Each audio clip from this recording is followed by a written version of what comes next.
Hi guys, ito nga pala yung hinanda ko mga sangkap, sibuyas, bawang, at hipon. Hindi ko na pala inihanda yung mga ibang sangkap para dire-diretso na lang. Ang una natin gagawin, isa lang natin ang kawali at katamtaman lamang ang sundin ng apoy. Hintayin lamang natin ito na uminit at ilagay natin ang mga ibang sangkap. Eto na at naglagay na ako ng kaunting mantika.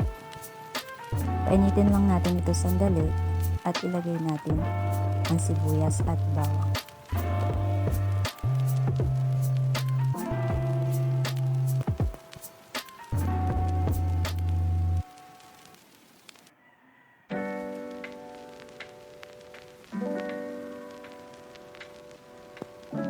Ito na at inilagay ko na ang sibuyas. Halu-haluin natin. Sinunod ko na rin ang bawang. Halu-haluin natin ito. Hintayin natin mag golden brown. At saka natin isunod ang hipon.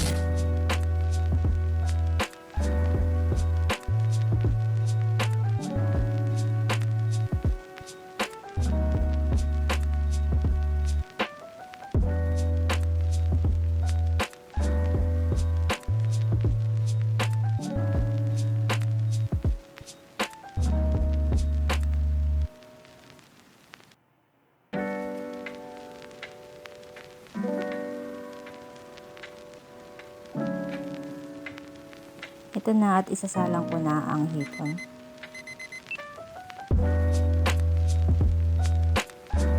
Halu-haluin natin ito hanggang sa magpula na ang mga ito. At saka natin isunod ang Sprite. Ayan guys, halu-haluin lang natin siya hanggang sa mag-red lahat sila.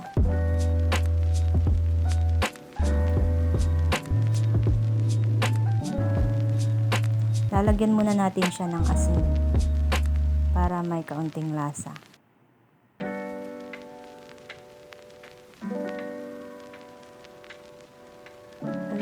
Alam niyo ba guys, hindi pwedeng walang asin ang ating niluluto kasi ang asin ay pampalasa. Ayan, hinahalo-halo ko na siya para lahat ay magpula. Tamtaman lang yung apoy ko dyan guys.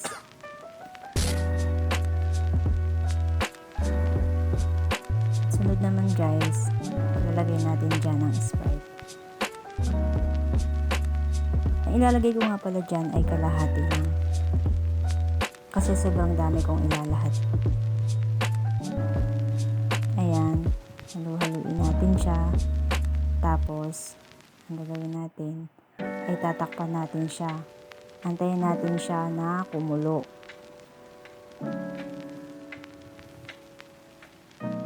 Ayan guys, habang hintayin natin na kumulo siya, tsitsikahan ko muna kayo guys. Alam nyo ba ang hipon? Ang hipon ay masarap guys. Kaya lang, hindi pwede na kumain tayo ng madami kasi nakaka-high blood din yan guys. Pero masarap naman siyang papakin. Kahit napakadami ng ulam nyo, papakin nyo siya. Pero kung yun nga, pag napasobra ang kain nyo, baka abutin kayo ng high blood. Ayan, antayin lang natin siya na kumulo. Tapos, sunod natin namang ilalagay ay oyster guys. Ayan na. Ayan na nga, kumulo na ang ating hipon. Susunod naman natin guys, ang ating gagawin. Lagyan natin ang sunod na pampalasa, ang oyster sauce. Isang sachet lang guys yung binili ko kasi sakto lang naman yun sa lasa. Sakto lang din naman yung hipon na niluto ko. Kasi dalawa lang naman kami ng asawa ko nakakain yan. Kasi yung anak ko hindi kumakain ng hipon yun. Masyado kasing masela ng anak ko sa mga pagkain, sa mga ulam, ganyan. Kaya ang hirap ng may anak na hindi sanay sa mga ulam. Ayan guys, nilagyan ko rin siya ng betchin. Konti lang betchin guys yung nilalagay ko. Wala kasi kaming magic sarap kaya betchin na lang yung nilagay ko, Ajinomoto. Ayan guys, naluhalo ko lang siya ng kaunti, tapos tatakpan ko na ulit siya. Tapos antayin lang natin siya na kumulo. Tapos, ayun, luto na ang ating hipon with Sprite. Inadobohang hipon na may Sprite with oyster.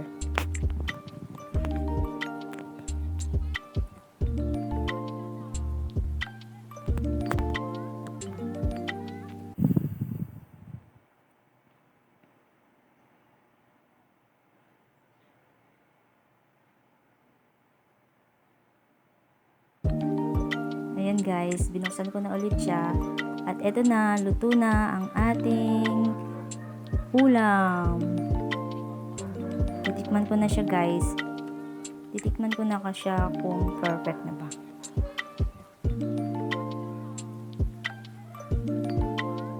Sarap. Saktong-sakto to sa aming panghapunan. O diba guys? Solve na ang aming panghapunan. Kaya itry nyo na ang hipon with oyster and Sprite. Sa totoo lang guys, hindi naman talaga ako talagang marunong magluto. Talagang patyam-patyam lang ang luto ko. Pero kung gusto nyong sundan yung aking luto, thank you guys. Thank you sa panonood guys. Salamat. At eto na guys ang ating ulam. Perfect na to sa ating panghapunan. O, diba? Masarap yan guys. Lalo na at mainit ang ating kanin. O, diba? Kain na tayo guys.